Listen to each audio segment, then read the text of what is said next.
No intro. Good evening, everybody. This is Torture Tuesday struck already. yeah, it did We didn't already, even get man. started yet. Well, good evening, everybody. Welcome to Chasing Prophecy. We are Good evening. on UPRN Radio 105.3 out of New Orleans, and so we have a pretty interesting show today. We're just going to shoot the stuff, shoot the shit. And pretty soon Joe will be coming on and we'll talk a little bit with Joe, to keep us busy. Trisha, she should be coming on pretty soon. So, but at the 10 o'clock hour, we have a very interesting guest. They wrote a little indie movie about deceiving. It's called Deceiving, Seeding.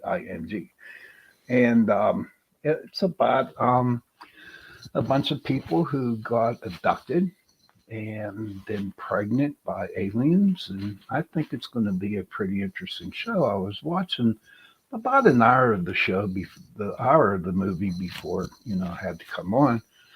And where are the ladies tonight? Yeah, right. Yeah, right. They said we're not Is that coming the only on reason tonight. why you come on, Gary, is to look at the ladies? Huh? It's all right. That's okay. But you know what? Whoever's listening tonight, watching in for the first hour, if you want to throw in a question for us, like Gary just did, please do. Right. And we will feel free to do it for you.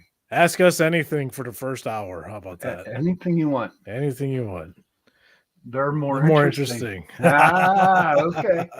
And why is that? Because they're blonde. You haven't seen the dark side yet, Gary. Daddy hopefully will be on at 10 o'clock. We're just waiting for Trish. But what do you think about, but I know you saw a little bit of it, Jason, but what do you think about women getting impregnated by aliens? What's your honest opinion on that? I mean, we've heard how many stories, like part of you wants to believe it and part of you doesn't, like I think I'm like in the middle. I think I need to kind of like when we started with the paranormal, I had to see it to believe it. Mm-hmm. We keep hearing all these stories, but where's the actual proof of like the actual evidence? Right. Let me see it. Everybody could tell a story. Right. That's kind of where I'm at. I'm kind of in the middle, like I said. How about you? You know what? I'm kind of Gary. I know she does blush all the time. Her face turns really red when you tell her that she's beautiful, of course. But with me on that topic here, I'm like you. In like being in the paranormal field for over 30 years, I have to see it. Pretty soon you can say 31. Yeah, I know. I know. God, am I couple weeks. But you know what? It just and like I on the other guests that we had for aliens and ETs and stuff like that. Do I believe it? Yes. What kind of deodorant do you use, Sean? I don't know. That's what kind? I use something. Never heard that brand. I got that. I don't know. What color is the container? Oh, it's green. So it's probably degree. Jeez. Oh wow, yeah, I am old there, Gary. Yeah, I am. But you know what? Like whenever the other shows that we had on during alien abductions and stuff like that, I always tell these people, I'm like, hey, you know what? Yeah, do I believe there are UFOs and there are aliens? Yes, but please send me a picture. Let me see it real, face to face. Yes. I want to shake the alien's hand. I want that UFO to come down and land in my backyard, so I can actually see it, Your paranormal Santa. Paranormal Santa, yeah. Yeah, let the beard grow out a little bit. It was Krampus. Did you read up on Krampus, sir, Jason? Yeah, I know a little bit about the Krampus. All the movies are some of my favorite holiday movies. You got the Krampus movies and Santa's Sleigh. That's like a every year have to watch it kind of thing, you know, tradition. Right. You know, Christmas Eve, watch Santa's Sleigh, and then watch Christmas Story on Christmas Day, you know. I can't get into the Christmas Story movie at all. I just can't. Well, see, Um, I've seen it so many times, you know, on like a Christmas morning, it's good just to put the channel on, just let it, you know, run all mhm, day. And it's background noise pretty much, mhm. you know. But yeah, if nobody's seen Santa's Sleigh, that's a great movie. You should watch Is it. it Bill Goldberg's in it. It's awesome. SLAY or SLEIGH? SLAY. Santa's SLAY. Sleigh, yeah. You'll see. Make sure you watch it. I think I will, man. It's a great one. But so what do you guys? What do you have planned for Christmas? What do you have going on? What's your Ho ho typical ho! Christmas I morning? don't know. Yeah. Wake up and get coffee. Coffee is the absolute first thing to do. Uh-huh. You know, without that, it's gonna be a long day. Uh, Now, but I'm really looking forward to this year. You know, with our son's 18 months old right now, so mhm. you know he's up and running around and doing stuff. It'll be really exciting to watch him open presents this year. So that's probably That's awesome, man. You know what? I'm It's a really cool feeling because I remember when my son was at that age, it was great around Christmas, and but now he's 31, and I'm really happy because he's coming home for Christmas, very and nice. I'm just looking forward to that. But me and my son, our relationship is it is really tight. It's not like I talk to him every day because if I did, we probably wouldn't talk to each other. Drive each other nuts. Yeah, we do, you know. But to know what that he grew up and became, he's a microbiologist and he's living out in Indiana, working for like a company that deals with animal food. Okay. Um, so he got his doctorate. He's a doctor out of Ohio State, and to think, you know, I just had that little boy in my arms, right? You know what I mean? Right, and here you are. And he's 31, and I'm 59, going to be 60 next year, and I'm like, Yeah, you went right man. past the gray straight to white, you know, so I you're know getting he's old. old as shit, ain't he? God Hey damn. Joe, how are you, man? Man, Hey Oh. I everybody, knew we he got was Joe old, on. but damn, man. That's old, man. But Gary said, I know why the ladies aren't on. You didn't feel right saying ho ho ho. Ho ho ho. Oh, I seen a great gift card on TikTok the other day. So the woman had set up her 3 stockings on her thing, and she had a picture of each daughter, and on each stocking it said ho ho ho. I was like, now people don't get it wrong. It was HOHO, but still, it did not look right. Oh, So that's Joe, funny. what do you usually do for Christmas, bud? Oh, it depends. Last couple of years, we just been hanging out close to the house. We travel some Christmases. We used to go get a camp. We'd go rent a camp up in northern Louisiana and bring the whole family up there. It's in a national park in the middle of the woods. Beautiful place. Walk up deer, walking through the yard, do great fires, and keep rent it for about a week and bring the whole family up. And 4 bedroom, 3 bath. Everybody could hang out, bring the dogs. If you wanted to go camping, if you want to go fishing, you can do whatever you want. It's a nice park, and you're not all that far from civilization up there either. So Right. we did that for a while, and then we bought this place, and we were going to start doing Christmases up here. But then I was like, you know what? I don't really reckon my new house. Well, it's not that. I mean, How that. many people are we talking here? Oh, usually 10 or 15, 18. Holy smokes. Now So, do you like all the relatives that come over? No, No. but Why not, it was dude? great. But they did what was it? What do they call it? Naughty Santa or whatever it is. Anyway, everybody had a good present, and bad present. Nobody could spend more than $30 on anybody. So it's like everybody got a bad present, a good present, and they just drew numbers, and everybody got whatever. It's a lot of fun, and nobody's feelings got hurt that way because nobody spent any big money and stuff like that. That's the best way to do it. Yeah, and any Yeah. big presents were exchanged, away from the crowd and stuff like that. So it worked out nice. It was a lot of fun. And had a nice fireplace in it and all, and so everybody could sit and chill. But shit, it would cost. Last time I did it, it cost me. The camp was $1,600 for the week. The whole thing cost me Ooh. about $3,000. Wow. And Ooh. Yeah, so I'm thinking. When you got any more spaces open? You know, I'd like to bring. So I was thinking $3,000. I could take me and a wife off to Hawaii or something, man. There you go. Now, why would you want to spend it in Hawaii for? Because it's away from the kids. Oh, you can go somewhere else. You can go someplace. I'm just using Hawaii as an example. Shit. Actually, that's some, on the west coast of Mexico, there is some beautiful country down there. And you can go hang out. You can watch it at certain times of year. You go sit and watch the whales migrate and bring in the young ones and breed and stuff. And just sit there. Some beautiful haciendas along the way. The first time I ever went down there, I just got out of the Navy. And 2 of the places stayed were gorgeous with beautiful views, but outdoor bathrooms. Oh. There's like 4 of them out there. So when I think there's like 30 people in the hotel. Oh, boy. The water came. They had to go outside with a thing and get the water every morning out the well. So, and then they had a hand pump that you could pump up this thing to fill it up so you could have a hot shower outside, by the way. Oh, wow. Was there shower curtains? Yeah, Mother Nature. Mother Nature. So, who does all the cooking in your family for Christmas, Joe? Ooh, the cooking usually gets split up. It gets split up between a bunch of. It just depends. Like if we do non-traditional, like Thanksgiving, we like to do non-traditional holidays. So I'll usually make like ribeyes or something. So I'll cook steaks. And, I'll make some stuffed mushrooms and a couple things like that. We always do one holiday non-traditional.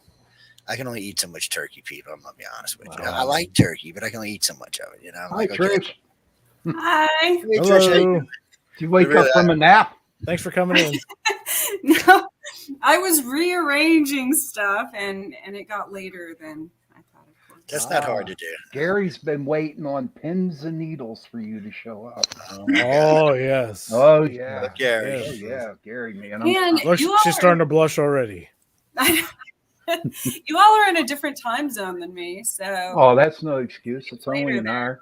Joe's on an hour. I'm in Behind Central Time, so it's only 8:30 for me. Oh, you're lucky. You're You're lucky. lucky. So, Trish, we're talking about Christmas traditions. What do you guys do for your family? well, we usually all get mad at each other and go home with a bunch of food and gifts that we don't need. That sounds like an old age. Re-gift for next year. That's like when my other family used to get I'm together. kidding. So for me, and my kids, obviously, I celebrate Yule, and that's winter solstice, of course, on the 21st, and basically that's just changing from the dark months of the year to the light. So, there's a lot of that's. He's got his little puppy up there. Look at her. She's a yapper, dude. Boy. She said, I love you. What are you talking about? I love everybody. She's wagging That's her her. whole size right there. I think she's 4 pounds. That's like my smallest one. She's So, what's the whole deal behind Yule? Can you explain to our people here? Yes, there's many different stories of where it originated, whether it was in the Nordic cultures or German or places like that. But basically, it was a battle between the Holly King and the Oak King, which won, obviously, the Holly King representing the darker months of the year after the autumn solstice, and then the Oak King representing the lighter months. So Yule is the days, the 12 days leading up to that, which is obviously where the 12 days of Christmas came from, is where they had a battle, an epic battle, and the Holly King surrenders his crown to the Oak King for the light months of the year. Oh, that's pretty interesting. But before we go on, my friend Deborah Ann, she has those psychic fairs, okay, and so this Saturday coming up, or Sunday, let me get this right. She's having a mystical psychic Christmas present fair giveaway this Sunday, December 12th, from 11 to 4 at West Meeting Center, 1204 5th Street, West Elizabeth, PA, 15088. You got to go down and check them out.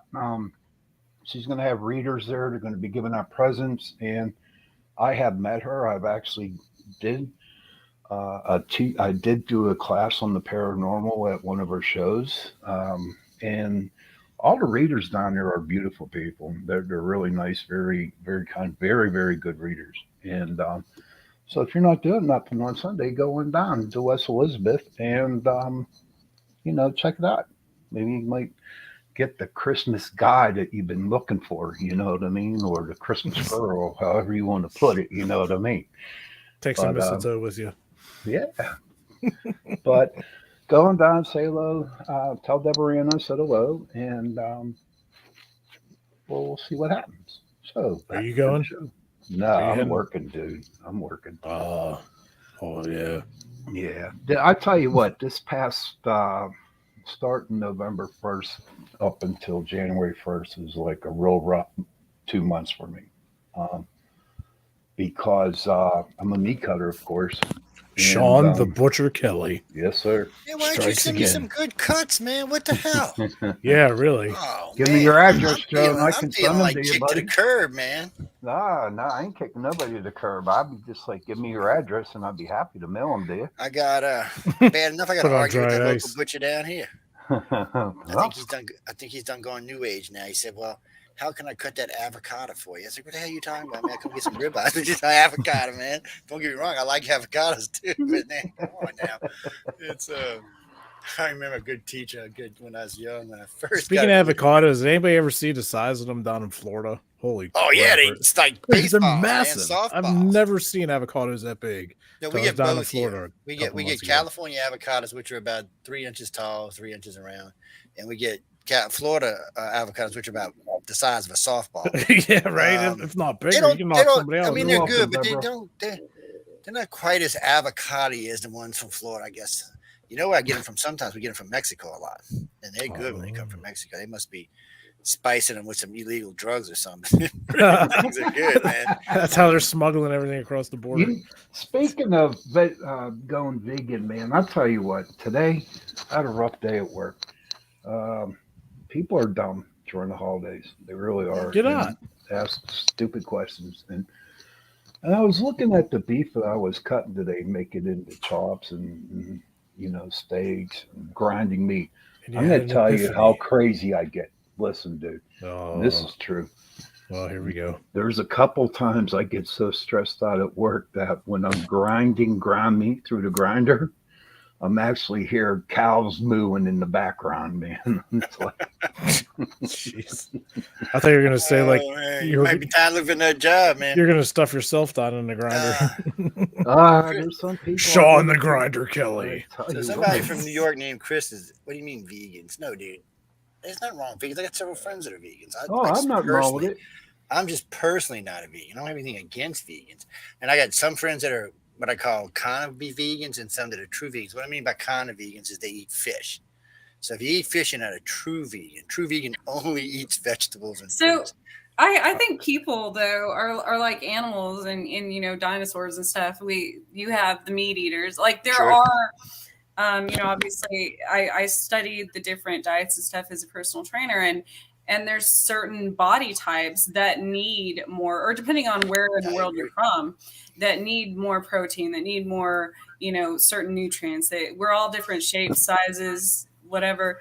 So I think there's literally, like, we have people that have to be meat eaters. We have people that have to be vegetarians and vegan and all that. So it's just all I can say is I love animals. They are delicious. Yeah. Well, I like a happy balance. Now. Let's not get crazy. I like. I tell you what, I love fish. Fish is good. I like fish and beef. Yeah. See, I can't. That salmon I can't deal with. But I got a secret for everybody out there. You know how perch and cod and it's the white fish, how they turn smelly so bad all the time. That they don't last. If you soak it in milk for about 4 or 5 hours or overnight, the milk actually takes the fishy smell out of the fish, and it tastes really good, and it don't stink. It's interesting you bring that up because there's two kind of seafood people down here. There's me and there's people like me and people like so.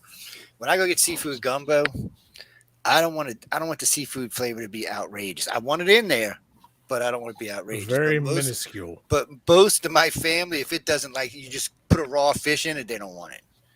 I mean, they want that strong, heavy fish flavor. When I get on my ear here, y'all can have mine. I just don't like it like that. It's just one of those things.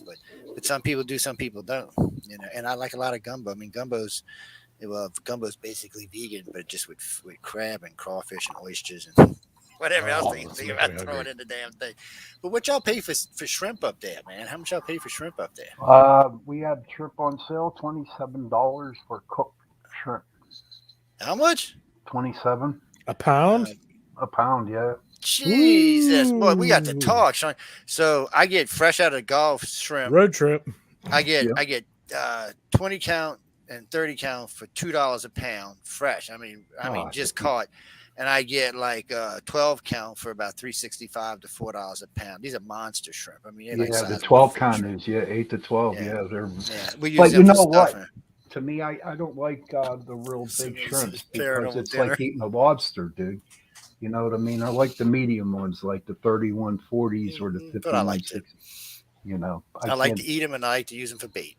I'm in Kansas where we're landlocked, so I have no idea what y'all are talking about. Yeah, because y'all are home with a steak. That's why. Oh, I had steak the other day. New York strip steaks. Ooh. You know the difference? I didn't know when I first moved to New York. I was like, well, wait a minute. I thought they were called Kansas City strips. Like, because they are actually. Are those from New York? Or like, are those cows from New York or are they from? It was actually originally a Kansas City strip. And then they renamed them? They did. New York renamed It's kind of like pagans and Christmas. I mean, you know. See, to me, New York strips are a boring piece of meat. Well, out of all the cuts, they're the toughest. But I mean, you can make any steak taste good. But you good just gotta ribeyes, grill it nice. up right. You know, but my doctor prefers that I stick to sirloin or filet mignon because there's no fat. Is that your doctor? Yeah. We know what doctor him and I fight about that all the time. Dr. Joe. Dr. Joe. No, my doctor, no, that's just because it's a less fat. Because I tell him I like steak. So he said, well, can you at least eat the filet or the sirloin? He said, there's not all that fat in him. I was like, Doc, I like them ribeyes, man. What the hell's wrong with you? Get you a nice porterhouse.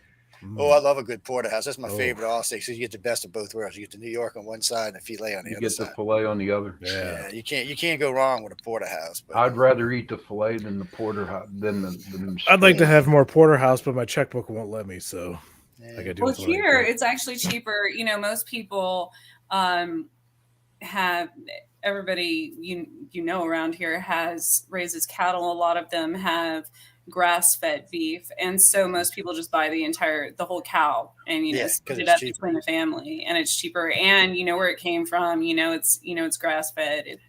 That's usually the kind we get organic down here, but they only use so much grass. They like to do like a honey molasses mix. The meat we get all black Angus. It's really, really good beef. It's really clean. All the cows are free range. They get to roam around, do what the hell they want. So, but the South's big in beef. So we get Kansas is also another state that's big in beef. So there's a lot of beef. I mean, I think Angus, the black Kansas and oils. They're known as the black gold here. Is the Angus oil and beef. Hey, in fact, we get, sometimes we get our beef from Nebraska, Oklahoma, and Kansas. No, we get all local. Now, they got one guy down here that brings it in from Mexico sometimes because you get dude, think of talking about Mexican beef. Because they shoot it with water, but we ain't going to get into that. We don't hate on them. Oh, no. We got like half It's the grossest thing in the world to cut. I mean, literally. Full of water. There's no fat. So Mark writes in Mark's writing in from New York. New York said, first off, it is a New York strip. No, actually, it was a Kansas City strip first. When all the big oil boom happened in the South and in Kansas, it was a Kansas City strip. New York just stole a name, my friend. The restaurants, I'll tell you why. Old restaurateur a long time ago decided it's hard to sell a Kansas City strip. People like Kansas. What the hell is Kansas? It's just oil. They don't think about beef, even though it's a big, huge beef producing state. Yeah. So they just stole it is what they did. Shame on you, New Yorkers. Shame on you. Well, and then so I just found out like a year or two ago, Kansas originally was covered in grapevine, like vineyards or whatever. I mean, so technically, New York stole our beef name. California stole our wine. So That's because you're in the middle of landlocked nowhere. You can't really do nothing about it. You're stuck. You're just stuck. Like you can't even escape, man. I mean, where are you going to go? Texas? yeah, people ask me, they're like, "So, do you like Kansas?" You know, I've lived on the coast. I've lived in other countries, and I'm like, what would make you think I have to drive 8 hours across flatland? You know, where there's nothing. There's nothing. And where am I? And then where am I going to get to? Nebraska, Oklahoma, you know, Missouri. Like, You have no hills out there at all. It's all flat. I might be heading to Oklahoma here pretty soon. I don't know. I might have a couple jobs down there to do. Never been there. We should go to, I went last year to the Skirvin Hotel, not for an investigation, just to, for my hypnotherapy certification, actually. But it is one of the most haunted in Oklahoma City. So actually, go, man. But it's if I got to go down there, if I'm close, I might have to go check it out. It's an amazing. Oklahoma don't get nothing for nothing, man. Somebody's got to help them out. What? What's that? Oklahoma doesn't have no real. I mean, other than maybe some sports, they really don't have any claim to fame. So I'm kind of like haunted hotels. Yeah, that's not enough. I mean, you got New York City, which got all kind of shit in, and it's got a dozen more, haunted hotels in it. Hey, Mike, you should bring that question up to Angley. You know that about the New York Angry. That's what I call him, Angry. But no, I was watching some crazy stuff about New Orleans, Joe. They were called the Coven Girls, or what were they? They were like buried or something like that. There's a lot of weird stuff going on down here, and most people don't realize it, but most cities are only allowed one coven per city. It's a witch thing. It's not a written in gold thing, but New Orleans has three major ones down here that actually control several around the country, which is interesting because they keep it. Well, two of them keep it 13, one of them keeps it 12, but that's not the whole coven. In old days, that would have been the whole coven, but that's just the base part of the coven, and then it just fingers out from there. And over the years, I've met a lot of them. I've had business dealings with them in other ways, and not in the paranormal, but in other ways. It's how I met the necromancers. I got a call from one of my customers on magazines. She said, "I need you to go fix something in this house." He said, "Who are you going to send?" I said, "Where's it at?" He said, "Man," I said, "You know what? I want to go look around, do some shopping, so I'll go down." So I pull in. This house is purple and black. I'm looking at it. I said, "You know, I've been seeing this house for a million years." So I get up to the door. It says Community of Necromancers. I'm like, "Oh, shit." So, well, I mean, I was heavy in witchcraft at times. I'm like, okay, so, walk in, they're talking. First thing that hits you when you walk in a house is it smells like you milled, I was going to say you milled aside, but embalming fluid. And I'm like, oh, okay. Kind of wonder what's going on here. So they're taking me around. Yeah. So they're taking me around, showing me parts of the house. Well, they've got a room with a coffin in it with a person in it. Dead person. But so one of the necromancers about 10 years earlier had donated his body to the necromancers to use for whatever they wanted to use, from illicit weird sex things to body. Anyway, originally it was so they could bring up a demon from the other side. That's what it was originally there for. Oh, that's a great idea. So that's what I said. Obviously it didn't work for me.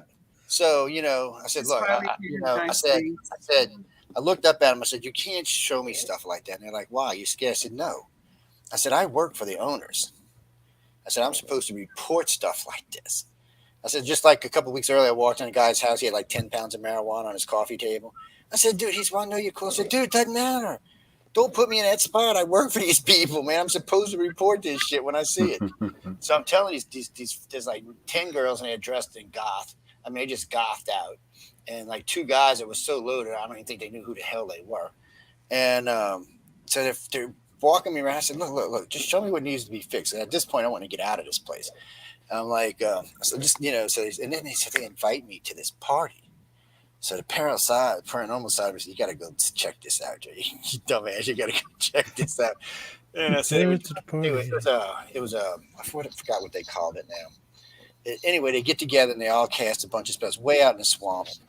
They used dead people's parts that they stole from the cemetery, not from their cadaver, because New Orleans got all them above ground cemeteries, and of course everybody thinks Marie Laveau's buried, and she's not buried in any of them. They argue between cemetery 1 and cemetery 2. She's not in any of them. She's buried out in the swamp. I know her great grandson, and he always cracks me up too. He's like, man, these people are just dumbasses. He actually went on two TV shows and said, look, I can tell you exactly where she's buried. I'm not going to take you there because my family would hurt me, but I can tell you it has nothing to do with any cemetery inside the city whatsoever. He said she's way out in the swamp, and one of her favorite places. He said one of her favorite places. They used to have a little shotgun house out there. You can only get, and still homes you can only get to by boat down here. Can't get to them by car. And she used to go out and push pole out to there, and they would do their stuff out there. And they would bring a lot of the aristocrats from the city out with them because she was a hairdresser, and she a party maker. So she'd get together and tell these people these stories and show them this magic and give them spells to catch each other and shit like that. And she's being quite famous, so she would just take them out and have a big party. Don't even want to think of what the hell they were doing in the middle of the swamp at 2:00 in the morning with a bunch of people back in the 1800s. I just don't even want to. It's probably something I don't even want to know about. But he used to tell me about all that stuff, and he took me out and showed me the place. And he said, because he's like, I know you're gonna say anything, which he's right, but it's not where I thought it was going to be. Not even close, man. I actually thought I had a clue. I ain't gonna lie. I thought I had talked about this with some people. I knew a bunch of people in the city that were tracking it and stuff, and I met a bunch of people at one of Anne Rice's parties, her Halloween parties, and I really thought I had it cornered. Not even close. And there's actually a little monument out there too. They keep it really clean. They bring her fresh flowers all the time. They bring blood twice a month. They keep it. They keep it really nice out there. The old house they've restored 100% to the way it was originally, because this would be a gold mine if they ever wanted to just make it a tour, which they never. It's you got to drive 11 miles into the swamp. Then you take a boat for about 6 miles, and then you catch a pirogue, which is just basically a flat canoe, and you push pull to where the place is, which is about another 5 miles. That's about 21 miles. Wow, that's pretty far in there. Yeah, hell yeah, that's a long Jason, how far do we travel to go see something haunted, dude? We go pretty far. We go way far. Oh yeah, we do too. Yeah. I mean, now I'll show you what they got down here. They got right off the side of the interstate. They got an 8 graveyard. It's 308 years old. It's all children. Oh wow! You used to have headstones and all, but they're either been beat up or faded. Somebody had went and put a chain link fence around it to protect it, but they got tore up in the last storm, and it's just there by itself. And then there's when NASA took over during the Apollo program. NASA incorporated 5 cities. They just took them over, shut them down, kept the water things, and just flattened the cities to dirt. But they left the cemeteries, and they keep them in good condition because people actually still bury people there. So the first one we found by accident. We was screwing around at 3:00 in the morning, UFO hunting actually. And I said, let's go down this road. Maybe in down the river, we can sit on the river and see what's coming up down the river. Because we're about a mile outside of NASA's main facility. We're on NASA territory actually. And I pulled up and said, what is that? And I seen this big, huge, scary looking tree. And I kept seeing these piles of sand. I'm like, what the hell? So I get up and I see this chain link fence. It must have been somebody's house at one time. So I get out with the Q beam. Oh, and first thing I see is tombstones. I'm like, oh shit. I'm thinking, am I going in there? So I'm getting back in my car at this point. And I'm like, oh, one side, the little angel's going, Joe, get back in the car, get back in the car. You got to check it out, man. And the other one's going, Joe, open the gate, open the gate, open the gate. YOLO. There's a little devil on your shoulder saying, go ahead, there's something waiting for you. I got in, I had my phone with me and I walked through it. And nothing came into my phone but this big blob of whiteness, which I still don't know what it is. So the first thing I noticed was about 10 rows of these baby graves. They probably couldn't have been somewhere between 8 months and 2 years. They couldn't have been any older than that. The graves couldn't have been more than 2 feet long. And it was I think it was in 1711 or 1713, somewhere right around there is what was on the graves. So it's an old graveyard, still in use today, but an old graveyard, beautiful graveyard at that. I got a lot of beautiful trees on it in the daytime. And so I was like, okay, I want to come back in the day because I want to catalog what I'm seeing. I want to do a little research on it. So we come back in the day, we catalog where everything was, the really old graves, the really new graves, what might have been weird. Some of them had these weird things around them. And then we go out there the next day to finish cataloging, and we get out there. So there's a piece of string coming down from the tree directly center of the graveyard. And then there's this little white napkin, a rag tied there. You ever see how people make the little ghosts to hang in their trees and they wrap it around the neck? Yeah. It looked just like that, hanging over every grave. And right below that was a bottle of water. Now, if it could have been a spell, it's not a spell I'm familiar with, something I've never seen before. I have no idea what. I looked on the internet, I looked all over, I couldn't find anything for it. I called a couple of my friends that heavy still in witchcraft, and they're like, I ain't never heard of that. He said, I have no idea what that could possibly mean. And so we looked, and still to this day, we haven't really found that. So we cataloged that, we videotaped it also. We set up an expedition for 2 o'clock in the morning, and we go out there with 14 people. Why so many people, Joe? Why?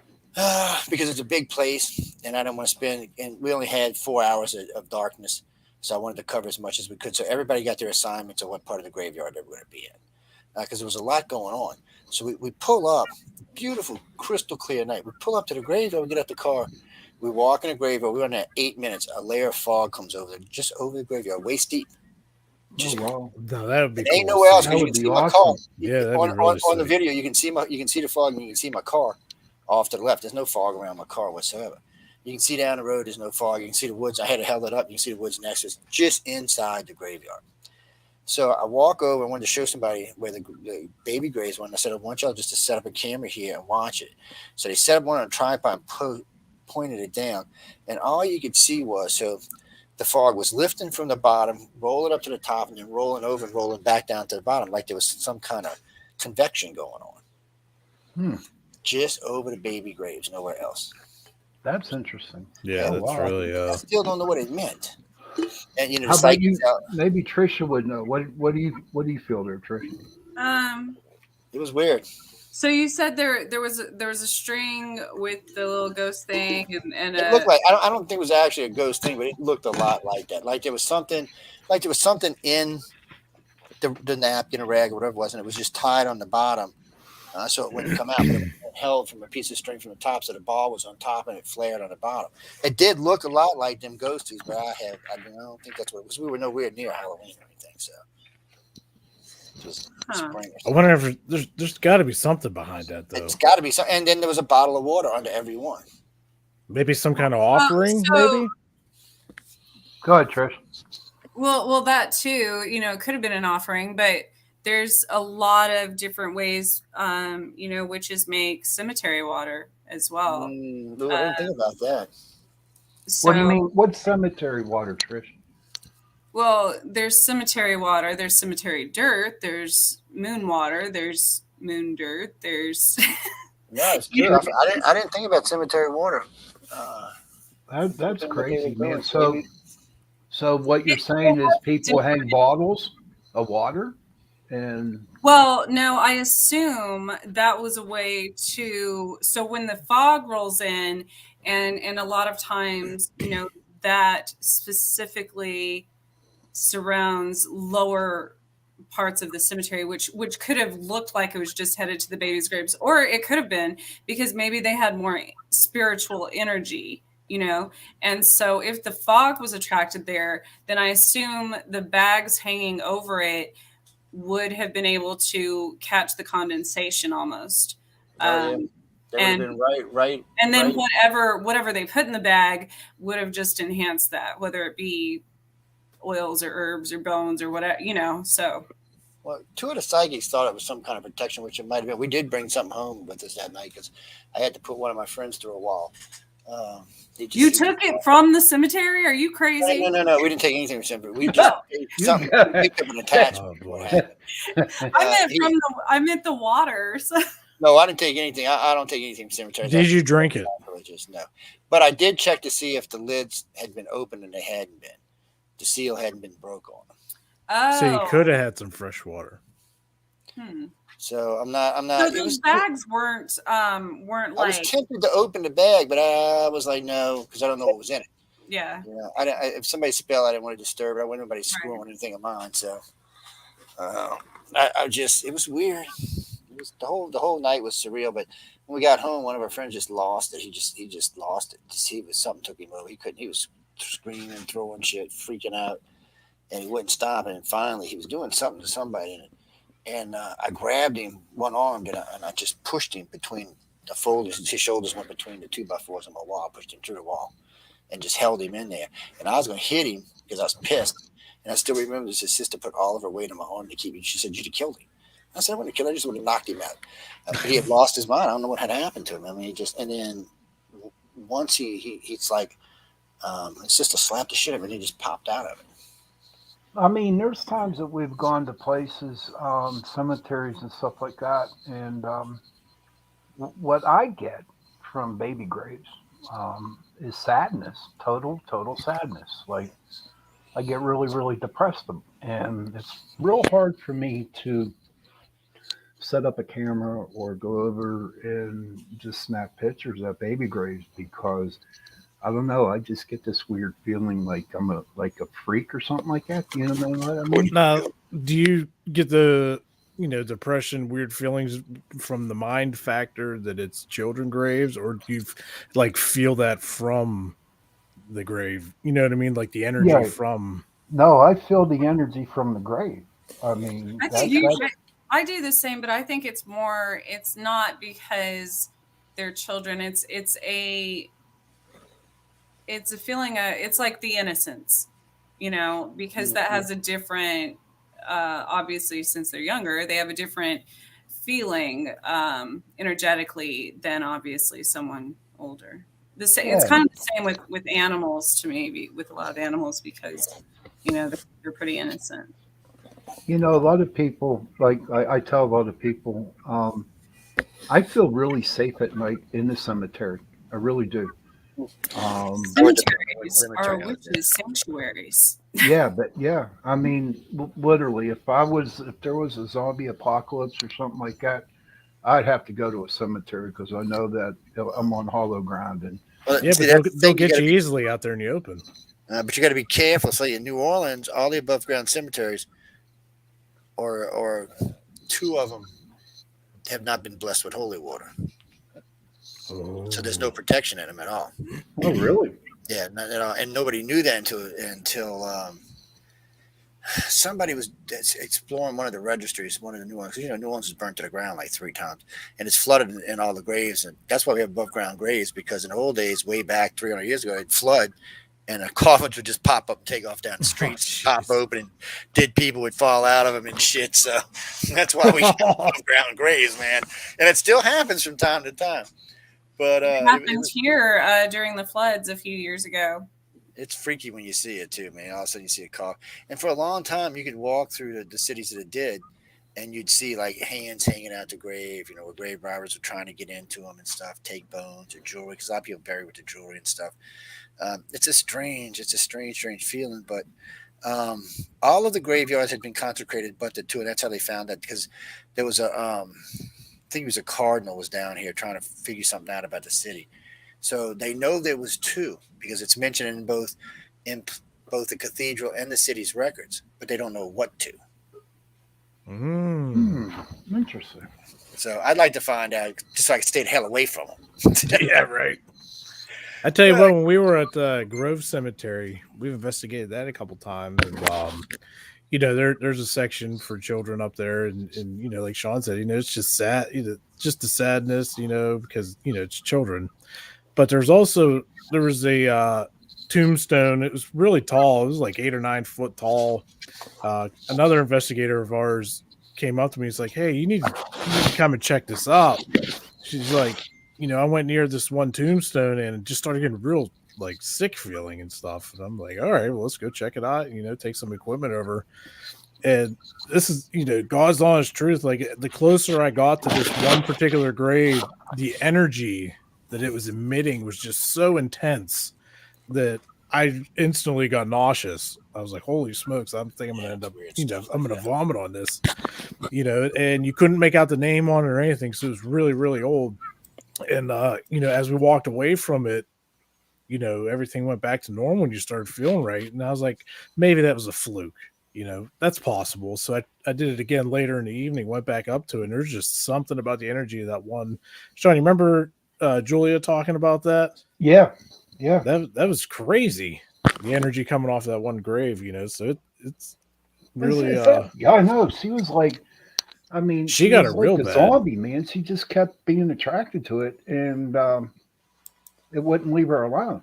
No, and then like I said, she came up to me, and I went over to it, and it made me feel sick. Mm-hmm. Like I was like, okay, this is crazy. I've never had that happen, So I had to definitely try it again, and it did. I'll never forget that. Oh, that to me, that there was a lot of cemeteries that I have gone through, and Grove Cemetery is like one of the most haunted ones. Now, the very first one that I went to was when I started PPS was Restland Cemetery, and the deal up there was the ghost walking Rosie. And the backstory to that was one night a bunch of kids went in there and took her gravestone and threw it over the hill. Hey, Jen. Hi, how you guys doing? Hey, Jenny, thanks for coming in How today. are you? Thank you for coming I bet that was on. an awesome nap. You must feel Oh better. yeah, it was a great nap. Smart ass. Where's Trish at? I saw her in here. She She's just gone. left. She knew you were coming. She's like, I'm out. Yeah. Yeah, she just here a minute ago. Oh, well, she's here now. I can get out of here. Yeah, I just saw. Well, I sent him a link. So our guest's going to be. We have a really cool guest tonight. We have John. Let's see. Let me make sure I got John Sumple and Jack Roth of J3 Films. They are the producers of the cool documentary that's on Amazon Prime. It's all over the place. It's called Sean. You messed that up when you were looking for the old. You were looking for a different one. Oh yeah, I did. But I watched this. I watched the show that I was supposed to watch. I thought it was excellent. Extraordinary seatings. So that was really good. Did I say it right? Or did I screw that one up again? Did I get the right? It's called The Seedings. The seat. No, The seating. It's. Let's go back. Did Chris come back in? Is she back in, or is that Chris? Trish. Extraordinary seating. It's a really cool documentary. We have had guests on the show like Brian Sharpless, who talked about sleep paralysis, and this is their latest documentary, ED abductions, a phenomenon, and it features experiences and researches and exploration of missing embryos. Now, we've had a lot of different shows on that in the past. Yep. And it's really something that I really like. I'm trying to turn off some of these background stuff I have going on here. So I think we have John in the studio and Trish is in the studio again. So I think John's is just going to be. We are reunited. So we're going to go ahead and bring our guest on, John. John, welcome to Chasing Prophecy. I'm one of the co-hosts with Sean Kelly, Jason Ian-Petro, and Trish Moe. And I'm so glad that we have you on the show tonight. And we have Jack Roth. He's also on the show. So welcome to Chasing Prophecy. Welcome. Thank you. Welcome. Thank you so much. You're looking very festive, Sean. Thanks. Santa Claus, dude. Yeah. He's in the mood. You kind of look like the real deal. You do, cool. Sean. Oh, thank you. Thank you. Guys, I just want to say that after watching this, I mean, I have been interested in this for years. I've talked to a lot of different people who claim that they were experiencing the same abduction. What kind of got me creeped out was that people truly believe that. So go ahead and tell us a little bit about your documentary for people who haven't watched it. Whoever wants to go ahead, Jack or John. Jack, I'll let you run with it. Okay, sure. My mic good? Everything good? Yeah, you sound good. Okay. Basically, this film, Extraordinary: The Revelations, is the third film in what we are calling a loose trilogy, and it all started over about 10 years ago or so with the first one, Extraordinary, the Stan Romanek story, which is, as everyone knows, a very controversial story, but we thought that story needed to be told. And what wound up happening is after we were finished with that, we realized there was more story to tell, and we were actually taken on a journey. And we kind of left it off with these hybrid children, right? So you had the abduction experience, but then you had these kids. And I'm like, John, I think that's the why of it all, is these kids. And we need to keep telling the story in a way that is, going to be compelling for people, but keep telling the story. So that's when we came up with the idea of the trilogy. And the second one, which is Extraordinary, the Seeding, focuses on the abduction phenomenon, false, unexplained pregnancies, and focuses mostly on what people have got, what they go through on a personal level when they have these experiences, where women are pregnant and then all of a sudden they're not, and then 7 years later they're abducted again and they see their hybrid child on a ship or wherever. And so it was a very emotional film. And so with the third one, the Revelations, we wanted to tie it all together and kind of bring it home and kind of talk more about the end game, the why. So now that we've led people along to see all these aspects of this phenomena, why is this happening? And that really what the third film attempts to do. I know that when I was watching it, right before the show, because as Jenny pointed out, I watched the wrong one, of course. So, but I was really intrigued and I was interested in the storyline that y'all had with it, how you broke it down into the different sections. And now, did you go out looking for the people in the movie, or did they come to you? No, we have a very good relationship with the community and have for the last 10 years, and really started with Jack and I on the first film, kind of learning the ropes with the people within the genre, the experts, the storytellers. And as we started working on the second film, we had built a relationship with Lori Wagner, who had connections to a lot of the people within the ufology realm, and we were able to start making inroads based on the people who we thought would be the best to help tell the stories that we were interested in. So it was as simple as reaching out to people, telling them what we wanted to accomplish through our storytelling, and telling them that our purpose for doing what we do is to serve the story, not to serve our individual or ego interests. It was about their story, whether they're a researcher or they're an experiencer. We were more interested in honoring their story and their perspective. That's what I picked up off it. I was really impressed on the way it was written and filmed. My kudos to you guys for doing such a thing. It kind of opened up my mind a little bit, because I've been in the paranormal field for over 30 years now. Okay. And for me to actually know or experience it, because I had to see it, and I did see it. I did feel it, stuff like that. Now, I've been on the show. Me and Jenny started the show over a year ago, and we had a lot of experts on aliens and UFOs. Okay. And finally, I'm getting to where I'm falling off the fence to believing in aliens and UFOs. Okay. Mm-hmm. But for me, and this is only me, this is not about the guest or not. This is me.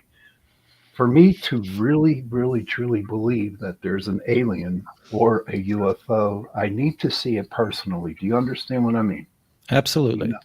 So when I listen to stories, and I'm not saying about your story, I'm talking about everybody's story that I hear, to me, I believe it, but in a way, I want to see like some evidence. Do you understand? Mm-hmm. Sure. Well, I could approach it in a couple of different ways. The first one would be from the perspective of what is our truth based in? And we can say that the world runs in so many ways on faith-based belief. Mm-hmm. Religion, for example, there's no proof, but there's tremendous faith and conviction in those beliefs. And we would say, based on our experiences with people who have been through abduction phenomena, have seen and had the experiences of being on craft and gone through what they would describe as traumatic in that moment, is evidence enough from them, from their perspective.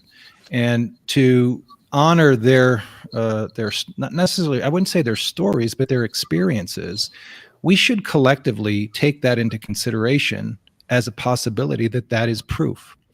And when we had conversations with Dr. Jacobs as well as with Mary Rodwell, they both said the evidence that we have collected over dozens of years, not only amongst the two of them, but everybody who's done regression therapy and has talked with people who've had those experiences, they argue that is proof.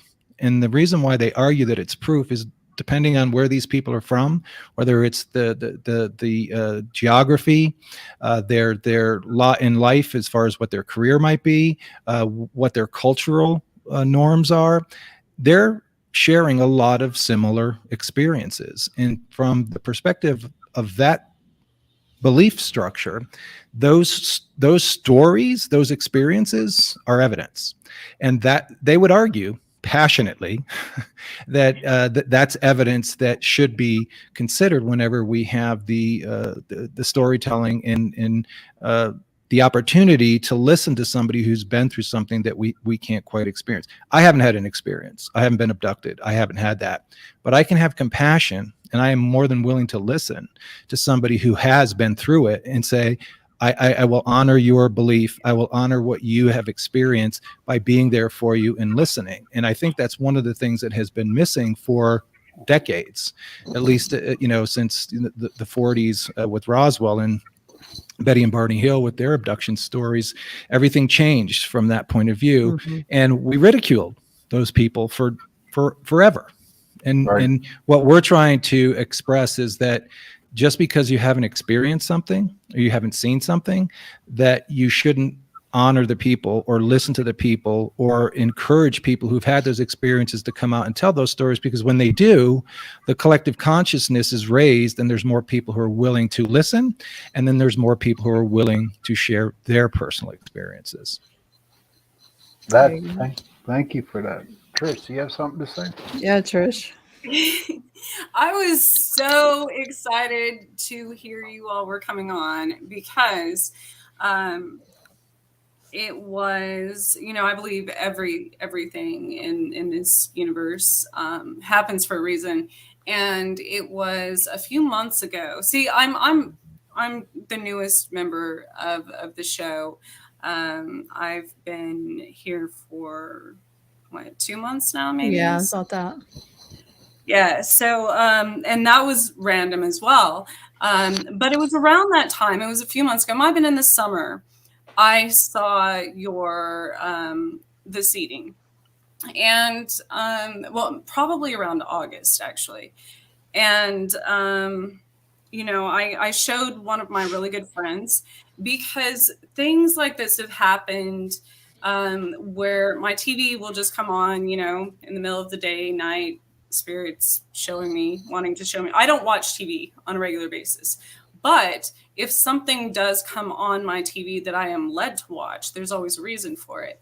And so my TV came on one day, that was on, in the background while I was working. I stopped. I thought, that's my background is I've experienced. Wait, can you clarify? Did you say that the seating was on when your TV came on? Yes.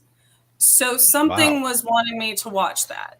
Wow. And so, see, my experience is different than my co-host in the fact that, I haven't researched things. I haven't written books or done anything like that. I have experienced a lot of stuff in life. So I have these stories that, I thought I was crazy for half my life, and I'm sure my friends and family did as well. But so I have compassion. I guess I can empathize in that way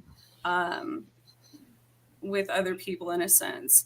But so when those came on, I thought, wait a minute, That's exactly what happened to me. You know, that what has happened to me in life. I've been abducted since I don't know, probably since I was a baby for that matter. And it's when people put out shows. The hell was that? I don't know. That's the Somebody's motorcycle went by. I'm going to mute in case there's more loud noises. Somebody's getting their When Uber people Eats. put out shows like that, not only does it help other people come forward, like me, you know, I might not even be on here. That was weird. That was really Where did they weird. go? Did we just lose 3 people? Yes. So Strange. everything happens for a reason, like I said. That's crazy. But Well, when shows like yours come out like that does help other people. That almost makes it real, because then I thought, oh, so I'm not crazy. You know, I'm not the only one. There are others out there, and that's such a great. And you know, I went and I showed one of my really good friends. I'm like, you're not going to believe this. This is exactly what happens to me. Whether or not they believe me, that's beside, you know what I mean? But it's kind of a reassurance. The same if I see a movie or something. Oh, Everybody. Frozen in time. No, this is there's- called Torture Tuesday, guys. Yes, we call this Torture Tuesday. Torture Tuesday. Jenny disappeared. Trisha's froze. Okay. There she's back. There's Wait, demons, there we there's are. demons in the those Yes. aliens are trying to. It's They're getting trying- cold out, they were so trying- the gremlins are active. They were trying to put on the stop me seating. Yes, they were. They're trying to stop you from talking. But Trisha, the thing that you just mentioned, though, that it has been so rewarding for us is exactly what you've just shared. We have heard, I'm not kidding, thousands of times over the course of the last 4 years from people who, even as a couple of weeks ago, people sending messages saying, I just watched the seating. Oh my God, I felt like I was watching my life on screen. I was watching, this one woman said, I had goosebumps the entire time because everything that was happening, I had experienced. And I realized for the first time in my life that I was not alone, that other people were going through the same thing that I was. And she said there was a tremendous amount of relief, tears. She said it was something that I felt like I was no longer alone with what I was going through.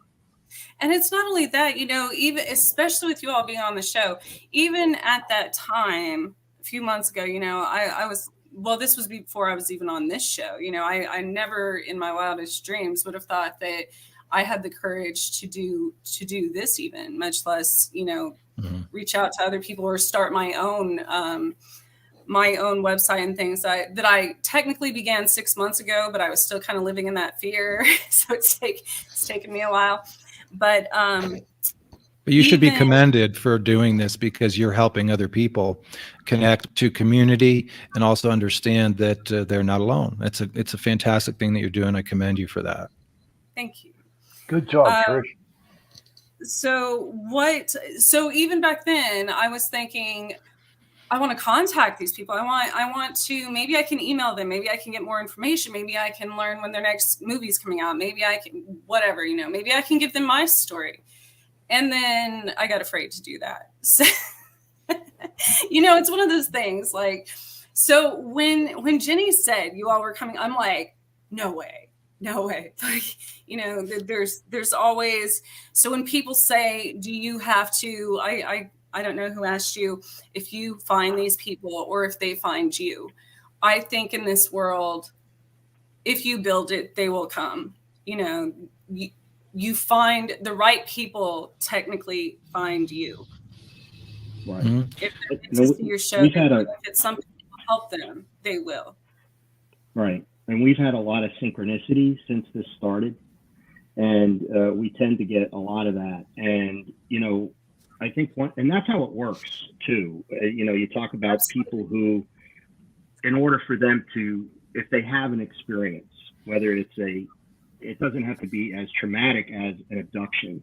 It could just be a ghost experience, right? Right. Where you see something or you hear something or something paranormal happens. And then then you're going to believe it like Sean, like you said, I'll believe it when I see it, Right. or I'll believe it when I hear it, or I'll believe it whatever. So there's got to be something. It's a personal thing. And when we set out to do this as filmmakers, we thought it was really important. Our mantra is, what if this is true?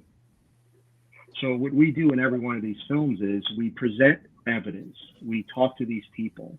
We are real with them and they are real with us. And we get down into these subject matters and we present it to people. And our goal isn't to sway or convince or any of that.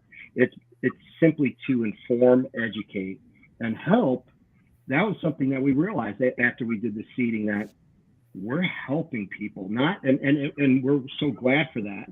But that was like this added, all of a sudden, this bonus thing where people are coming up to us saying, I had an unexplained pregnancy. I think I was abducted. It's been, and people literally have post-traumatic stress from these experiences. Absolutely. You know, and people don't realize that if you haven't gone through it, you don't care. You know, we always talk about, and we should talk about soldiers who return home from battle.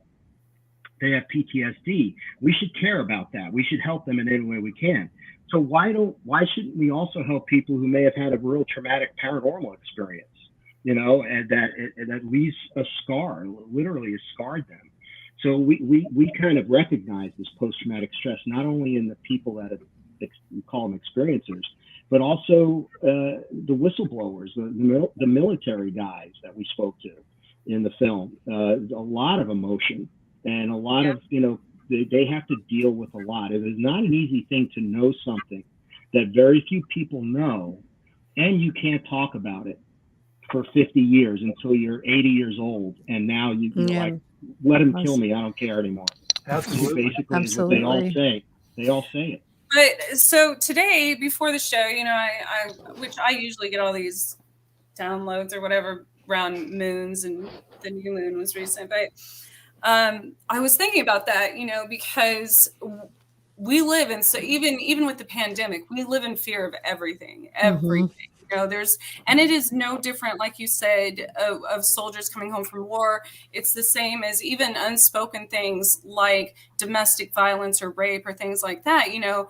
And I've learned this by going, I used to go to a lot of, with ghosts, and I was drawn to a lot of asylums and things like that. And people were put in asylums for just not wanting to clean house back in the day or whatever, you know, and there's always a root cause for everything. And so when I was thinking about that earlier, I'm like, that's no different than, you know, this fear is you can die. You can go out and get hit by a car. You can get, you know, be in a car accident. You can die every day.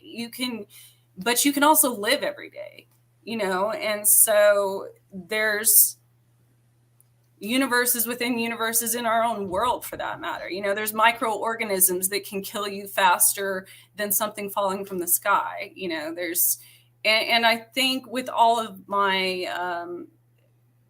I have lived in fear many times of many things, you know, lightning and horses, you name it. I've had horses. So I was like, you know, why not start today? Why not, you know, I guess by watching all these people, if somebody else has done it, you know, with anything, whether it's positive or negative, that means it can happen to you or you can do it as well. So that's kind of what. If that happened to you, like, how could you even live a normal life? I mean, knowing that you had a baby and it's on a different dimension, I don't know. How do these people go on and live their normal life? I think it's tough in the beginning, for sure. And we've seen this with a lot of people, is that their initial reaction is one of fear, concern, trauma. And then as they unpack it, a lot of times what people find is that they chose this as their soul journey, to be, you know, doing this in this lifetime. But that doesn't mean that everybody gets to that point in a very short amount of time, or even relatively, it could take people 10, 15, 20, 30 years before they get to the point where they accept that what's happening to them, there's a purpose to it. And maybe they were the ones who selected this journey. But that doesn't mean that what they've been through is not traumatic or not leaving a scar or not having an impact. When we did the interviews, we spoke to, gosh, Jack, we spoke to about 40 different people for the second film. And we wound up paring it down to a half a dozen or so that we thought were good. But every single one of the people that we spoke to, they all were emotional. They all wanted to tell their story, but some of them felt like they couldn't. They couldn't take that step forward to say, I can put it out there because of the fear of ridicule, of the fear how the community that they live in would react, how their family might react.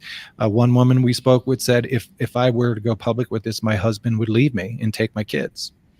So imagine living with that, knowing that your life hinges on whether or not you're telling your truth, or you have to bury it because the world isn't ready or the people around you aren't ready to hear it.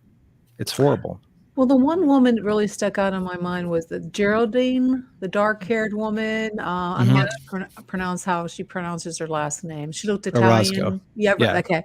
Now, she seemed like she really channeled that into a more positive thing, that she can help more people. And then the other quieter ones, they didn't seem like the young man, Rob. He seemed like even towards the end, he was still shaken up. Like he seemed like he's more, I felt that he was struggling with it more than the others. I think it's hard, even in anything, as much healing as we think we've done, even though I'm okay talking about things that have happened to me, I still fall back into that occasionally. It's never a permanent fix. No, I don't know if it ever will be. Uh-oh, we lost Jenny again. Every time. So I have a question for you, gentlemen. Of all the people that you've interviewed and talked to and got their stories and everything about being abducted, have you noticed like any continuous trend or something that they all particularly have in common? Like there's just something about these certain people that makes them like more susceptible for abductions compared to somebody else. Like, have you guys noticed anything? So that's one of the fascinating things about this, is that it doesn't matter who you are. Now, one of the things I will say, there are theories out there, right? Blood type, DNA. Certainly, if you're more, I think if you're more sensitive, right? Certainly, you're going to possibly experience more in certain circumstances with the paranormal. Certainly with ghosts and things like that. But with the abductions, it's people from all walks of life, socioeconomic, strata, come in all shapes and sizes. It's just men, women, and children. Seriously, they're just. It's what we've learned is this is part of the human experience. Whether we want to believe it, whether we choose to believe it, whatever we might think, it is part of the human experience. We've been experiencing these things for a long time. And the same goes with ET contact and UFOs in the sky and abductions and, all these strange things. It's all, and the way we react to it, right? I did want to mention another thing that does happen in these cases with the women, especially and men too, but the women, so you're pregnant, your baby's inside you. Then all of a sudden you'll have an experience, another strange experience, right? You're abducted. The child's no longer in you. So you've had this quote unquote unexplained pregnancy. But then years later, you have another abduction.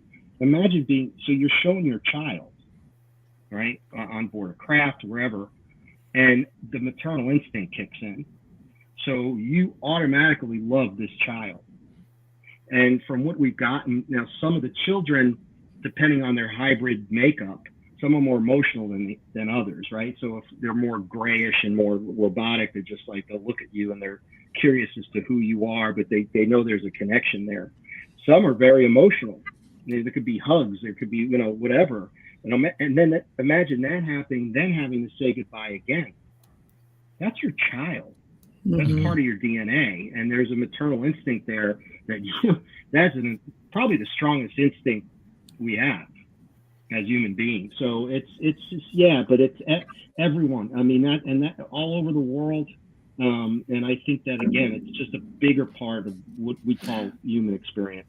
But one thing I would say is common through the women that we spoke to specifically for that film is all of them were abducted when they were young. They were they were given some sort of an implant that allowed them to be biomonitored to the point where when they were fertile, then they would begin, I hate to say the word, but the harvesting process. So from that point of view, each one of the women that we spoke to for that film, whether they were in interviews that were pre-screening people or when we actually conducted the interviews on camera, they all shared that they had been abducted at a very young age. And some of them didn't realize it until they were older.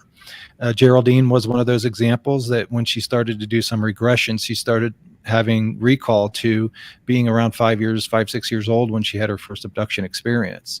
And I think that that was a common theme that we had incurred when we were having those discussions with people, that there are some patterns to that. Another one would be military. A lot of the people that have had these type of experiences have some sort of a military connection. So there is not to say that that's everybody, but there is a thread there with military connections. Even Clifford Stone and Dan Sherman both believe that they're hybrid. Their DNA is something that was. They were part of a program that when they were born, they were monitored by the military for the sole purpose. When they got old enough and could enlist and be a part of these programs, they were going to be tapped on the shoulder to say, now that you're in the military, this is what you're going to do. And what can they say? I mean, when we spoke with Dan Sherman about he it, was told, right? He was he was told. He was called into an office with a officer and one other person who was, I guess you'd call his handler, and was told, this is your story. This is what happened, and this is why you're here, and this is what we're going to work with you. I mean, imagine getting that, slapped across your face, when you're in your early 20s. It's. Yeah. And when we look at something like that, the thing that we didn't come out and take a 2x4 to the head in the messaging in the film, the revelations, but the three gentlemen that we had on the military whistleblower, they all had been used. They were used by the military to advance their agenda.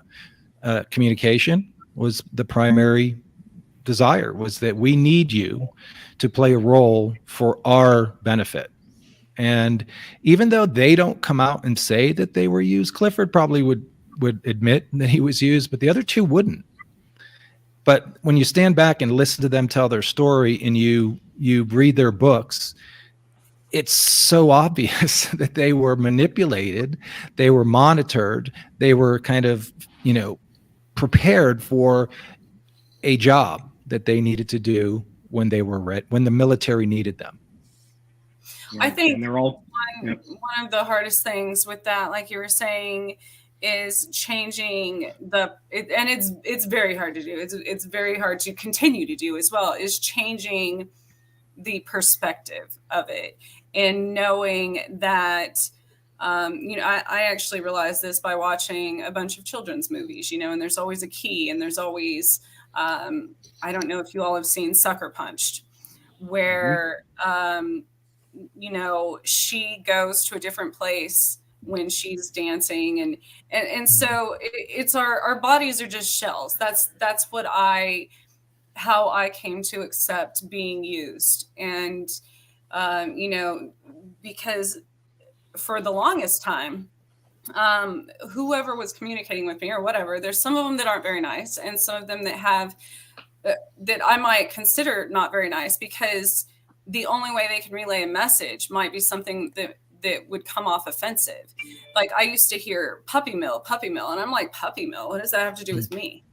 Well, it's like a puppy mill, And so at first I was offended by that, and I'm like, well, that's rude. And I used to pass this human resources sign at work all the time on my way home, and they kept saying, you're you're a human resources. And it was like they use humans as resources. I'm like, well, that's terrible. And I went through a whole acceptance thing of that.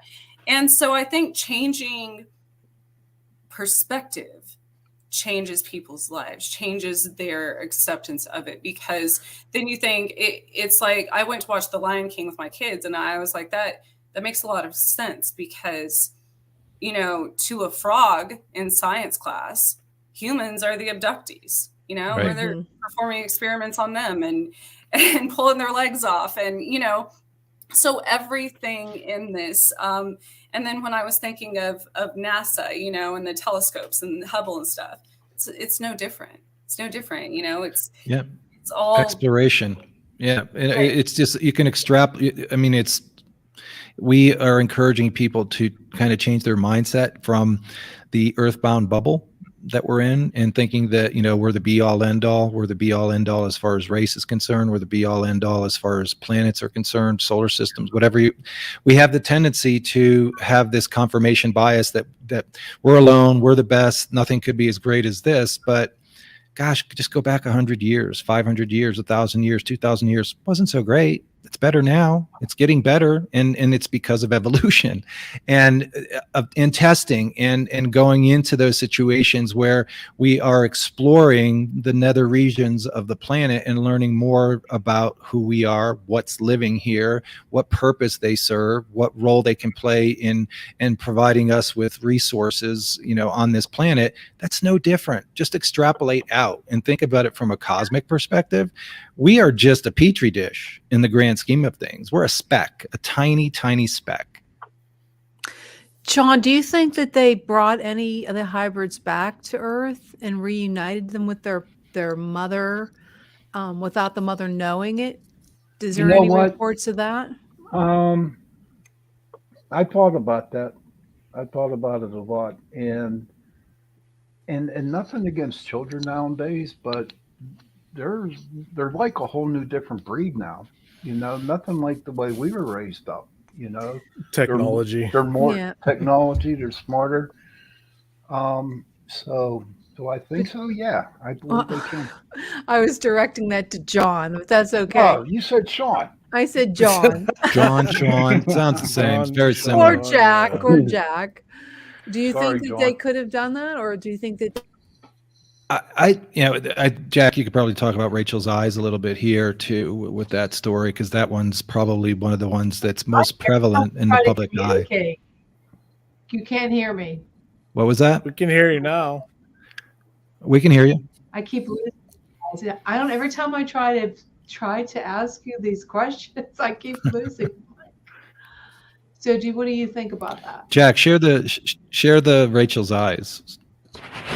Yeah, well, that's always been really interesting to us. And again, because that's such a big deal. It's if these hybrid children exist, and there are hybridization programs, there's probably very little that's more important to the fate of humanity moving forward, right? I mean, there's some things that are not a big deal, and there's some things that are a very big deal, and this is a very big deal. And the story John's referring to is a book written by Helen Luttrell called Rachel's Eyes. If you've never read it, get it, read it, because it really opens your eyes. This story blew me away. Here's this woman, very unassuming, and just an older woman now. She's quite advanced in age, but she had a daughter that went to a community college in California. And she had diabetes since a child, so her eyesight was really bad. And she lived in this apartment complex, whatever. She got a roommate through the college, and the roommate was Rachel, okay, quote unquote Rachel. And the guy that came along to, was her father. It was really not her father. We don't know who, but it was a colonel in the military. And Rachel was a hybrid, but I'm talking about how these days we think that hybrids can fit in completely. Mm-hmm. One of us can be a hybrid. We can all be hybrids, but if it's a true hybrid, that we wouldn't know the difference.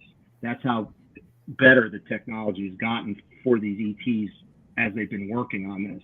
But back in the 70s, this was in the 70s, and Rachel was not.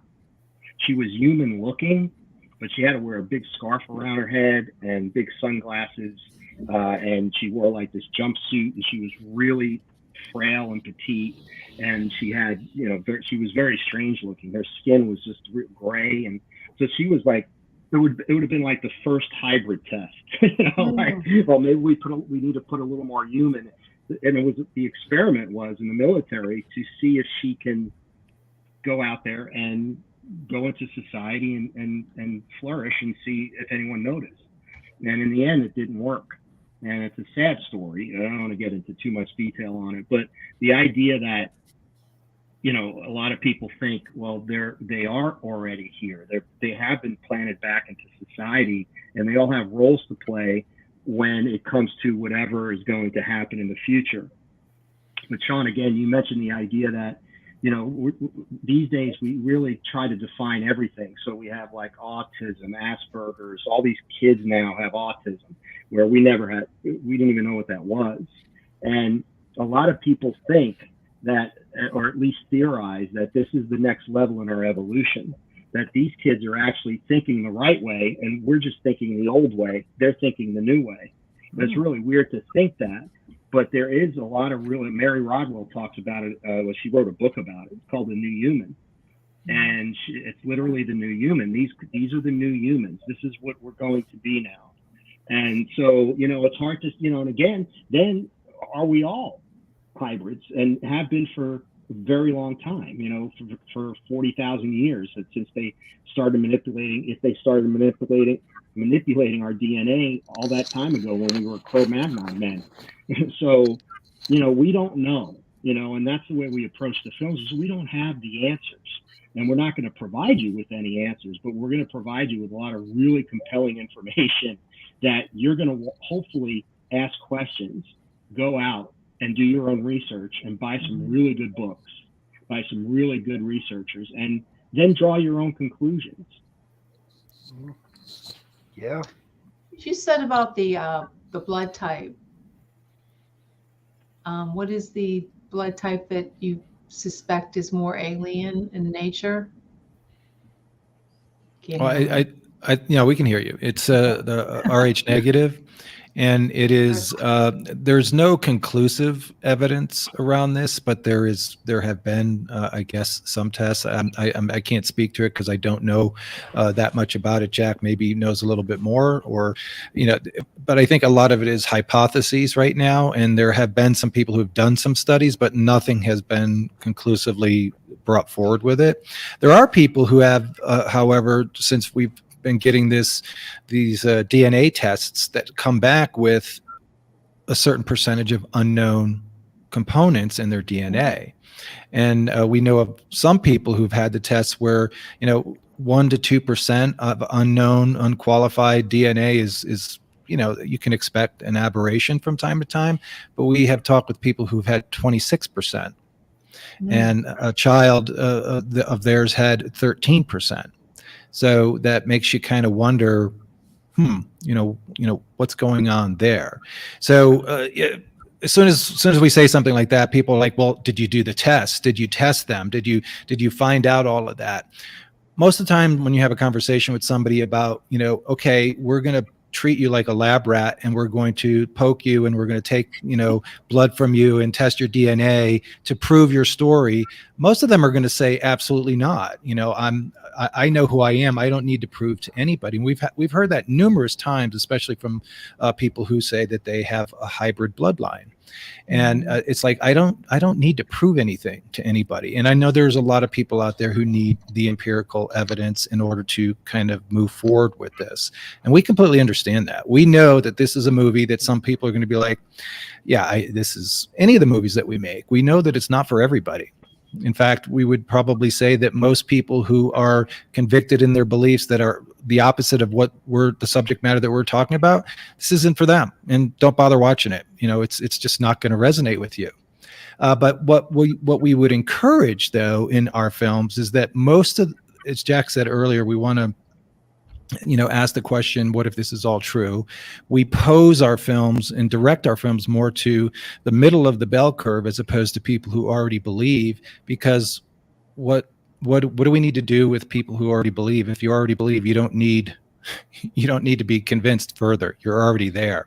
So what we try to do in the entertain and educate and create engagement with the storytelling that we do, so that people who are more in the middle of the bell curve, who might not have explored this as deeply as others have, that they will find something like this to be eye-opening or enlightening, or, as Jack said earlier, encourage them to go and do their own research.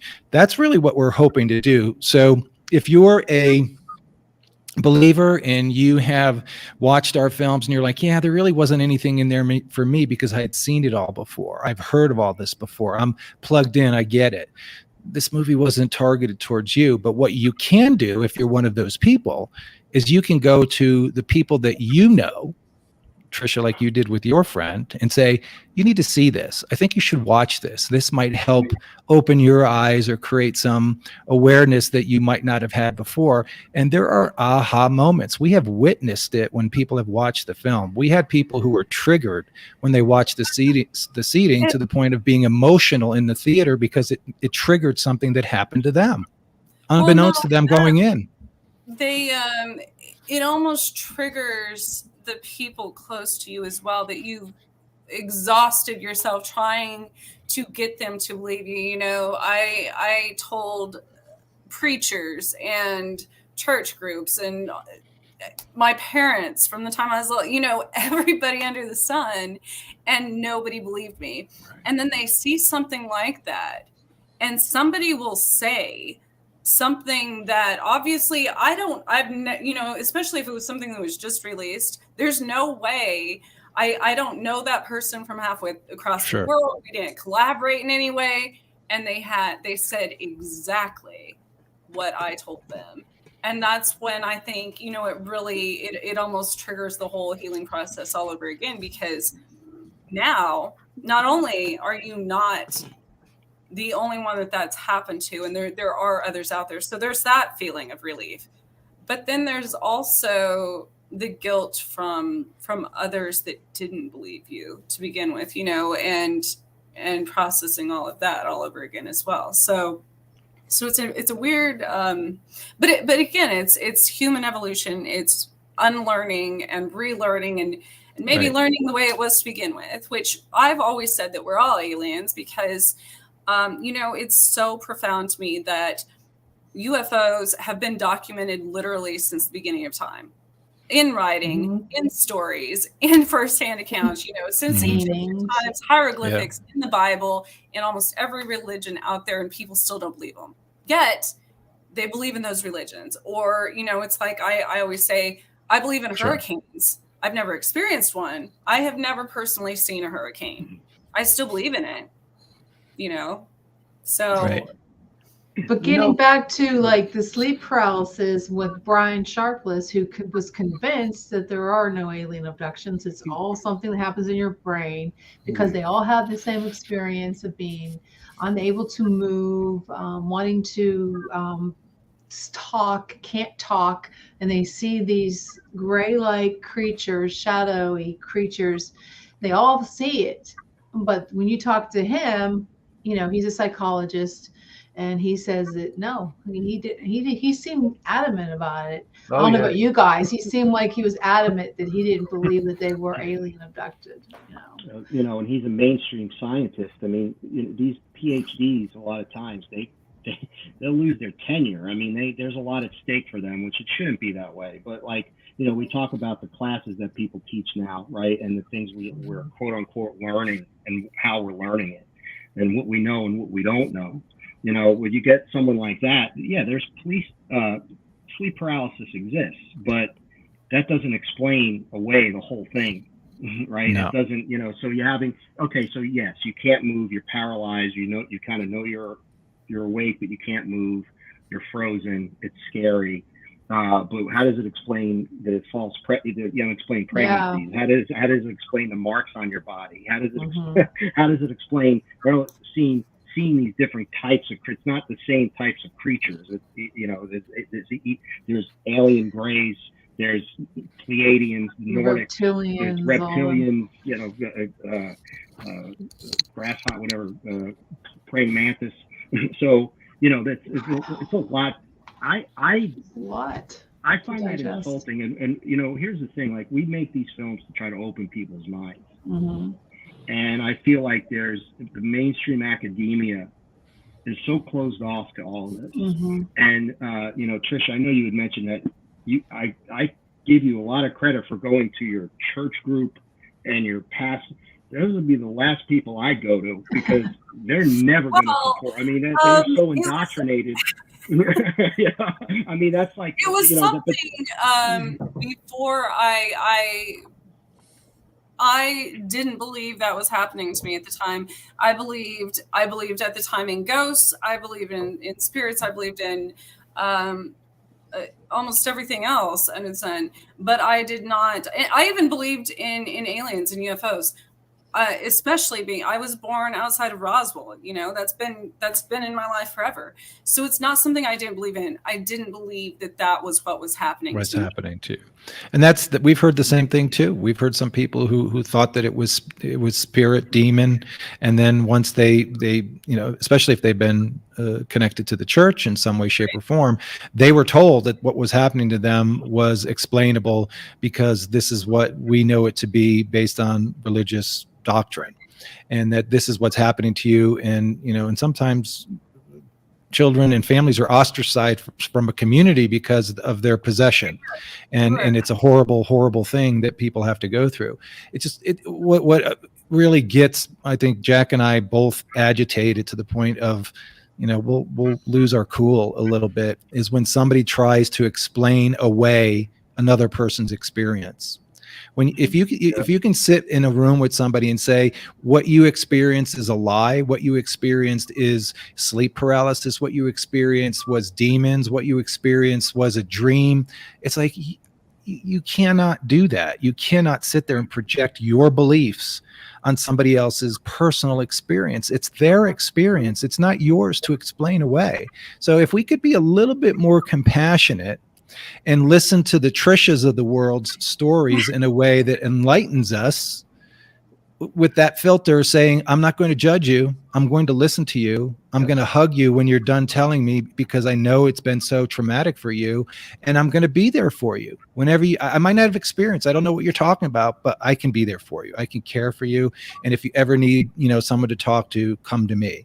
We want to, if we can accomplish that with our films, then we've committed, something. We've committed something to the annals of history that will be forever a part of our legacy that we would be very proud of. Yeah. I used to compare that to. I used to drive by this road that was Helen Keller Parkway or something. But so I went back and I remembered watching that and reading the book Miracle Worker in high school. And all of these things started clicking, when I changed my perspective. And that whole saying, change your perspective, it changes it absolutely.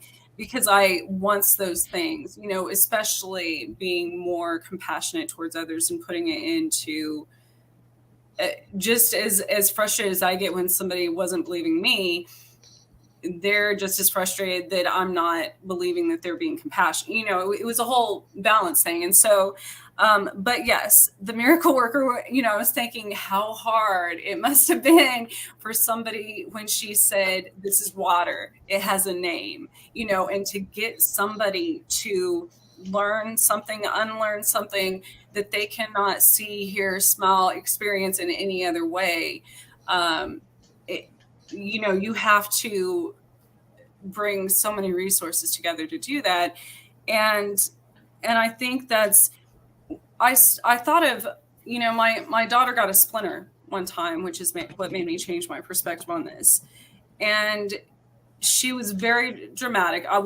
This was when I thought she was very dramatic about it, and I'm like, oh, it's just a splinter. Okay, well, I work with wood. I get splinters all the time. So, a carpenter would get splinters and think nothing of it because it happens to them often. It happens and maybe it doesn't affect them. After the first time, it doesn't hurt as bad. Okay. I thought about that with my own daughter. Maybe this is the biggest and the first splinter she's ever had in her life.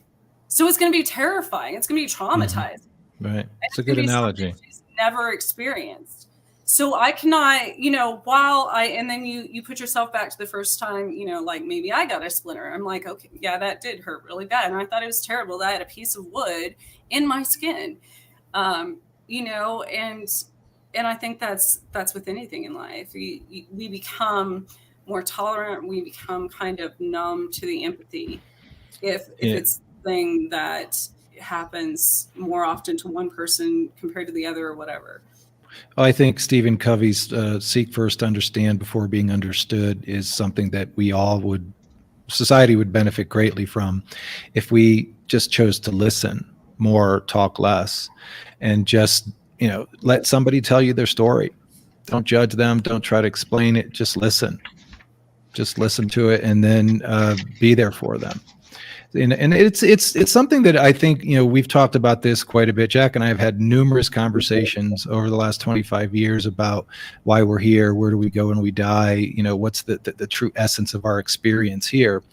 And the one thing that we can all agree on is that we don't know, that we don't have the answers yet, but it is up to us to push the envelope, to push the border, to push, the further we go out, the more questions there are to ask than answers there are to get. So every time we push, every time we learn a little bit more, we learn exponentially more about the human experience. And we talk about this all the time. When people, going back 10,000 years ago, they might have thought the earth was flat. Going back a couple thousand years, well, not even a couple thousand years ago, 600-700 years ago, they thought the earth was the center of the universe. But it changed based on pushing the boundaries, understanding that there's more to it. So as we evolve, whether it's through wisdom or science or math, whatever it might be, we push the boundaries. And to assume that we know all there is to know today is ludicrous, because we have so much more to learn whenever we have people who are willing to push the boundaries. And when they do get pushed, society will evolve.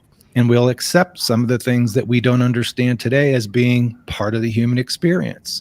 So I think what we're trying to do in the films that we're making is, hey, everybody, maybe this alien thing is just part of the human experience that we haven't come to grips with yet because we don't know enough. And until we know more, it's worthy of having the conversation. And that's all we're trying to do, is stimulate the conversation. Oh, you said it. So you guys, where can we see the whole series, and what's the next one you're working on before we let you go?